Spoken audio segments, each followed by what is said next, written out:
ఉదయకాల ప్రార్థన.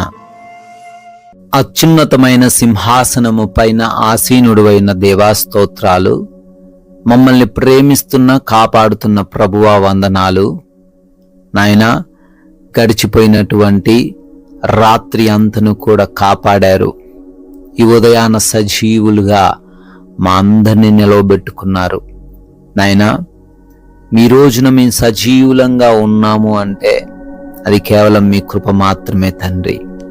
అయ్యా, ఎంతోమంది ఈ రోజును చూడాలని ఎన్నో పనులు చేయాలని ఆశపడ్డారు, కానీ వారు ఈ లోకాన్ని వదిలిపెట్టి వెళ్ళిపోయారు. అయ్యా, మీరు ఇచ్చిన ఈ ధన్యతను బట్టి స్తోత్రాలు చెల్లిస్తున్నాం.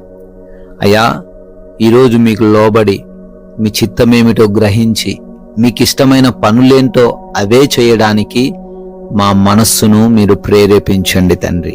ఎస్ లార్డ్, నా పాదములు జారుటకు కొంచెమే తప్పెను, నా అడుగులు జార సిద్ధమాయను అని కీర్తనల గ్రంథము 73వ కీర్తన 2వ వచనం ద్వారా భక్తుడు కీర్తిస్తూ ఉన్న రీతిగా, అవునయ్యా, కొన్నిసార్లు ఈ లోకాన్ని చూసి ఈ లోకముల్లోనే తండ్రి ఆకర్షణలను బట్టి అనేక మంది బిడ్డలు తప్పిపోతున్నారు, కాలు జారుటకు సిద్ధముగా ఉన్నారు. అయా, అబద్ధాన్ని నిజము అని గ్రహించడానికి ప్రయత్నిస్తూ ఉన్నారు. నాయనా, ఆ విధంగా ఏ బిడ్డ హృదయం అయితే ఈ ఉదయాన ఉన్నదో వారిని మీకు అప్పగిస్తున్నాము. అయ్యా, వారికి సత్యము ఏమిటో మరొకసారి జ్ఞాపకం చేయండి. అయా, అదృశ్యమైనవి నిత్యములు అని గ్రహించి, దృశ్యమైనవి తాత్కాలికము అని గ్రహించి, మీ వైపు తిరిగి మిమ్మల్ని వేడుకుంటూ వారికి కావలసింది ఈరోజు పొందుకునే కృపా భాగ్యము బిడ్డలకు దయచేయమని అడుగుతున్నాం ప్రభువా.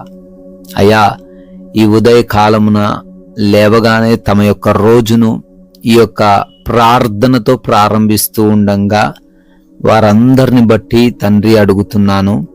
వారందరికీ నీ ప్రభువా ఈ రోజున మీరు తోడై ఉండండి.